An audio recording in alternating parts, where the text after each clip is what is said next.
From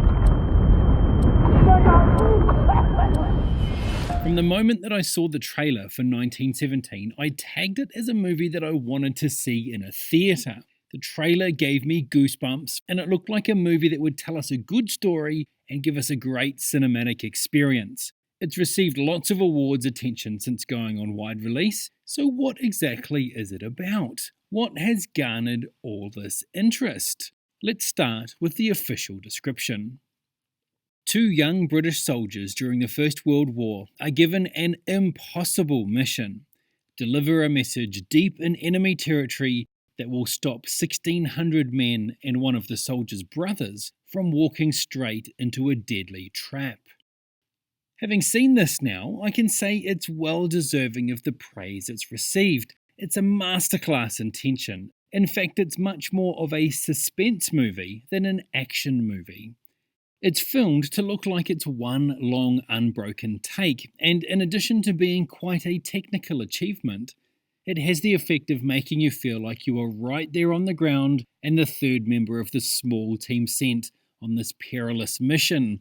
The film is full of some great moments. The standouts for me were the night scenes, the part where the bombed out village is lit only by flares dropping every minute or so was genuinely anxiety-inducing. And the part where Schofield is staring at a burning church and is then approached by a soldier, and neither you or he know if it's a friend or foe, drags you to the edge of your seat. Then the ensuing foot chase. The whole scene could have been taken from a nightmare. I have to admit that I didn't enjoy it quite as much as I thought I would. Based on the hype, I was expecting to be blown away by this, and while it's certainly very good, I would give this 4 stars out of 5, whereas I see Saving Private Ryan and Dunkirk as 5-star war movies. The reason for this is that I think they sacrificed some historical accuracy in order to pull off the single-shot look of the movie. For example, the film makes it seem like the distance from behind the British lines over to the far side of the German lines is only a kilometre or so, if that. They start on green fields with soldiers resting and unmolested, then they go down into the trenches, to the front, across no man's land, onto the German side, and then past that into green fields over there. In real life, the front was a moonscape of desolation for miles.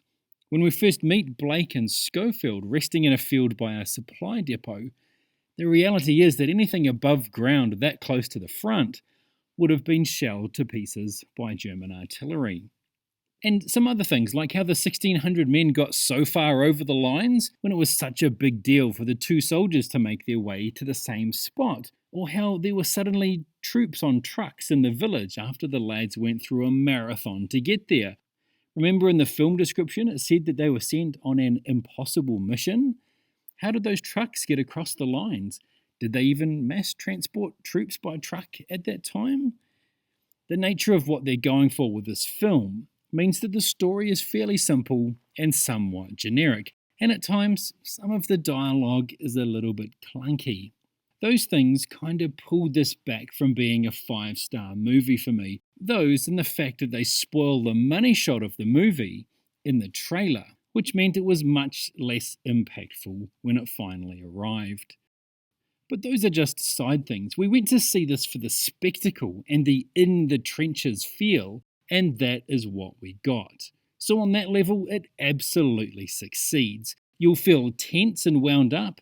You'll be anxiously searching the ridgelines behind characters whenever they pause, and you'll get some excellent highs and lows. This is definitely a theatre movie, and I recommend getting yourself along to watch it.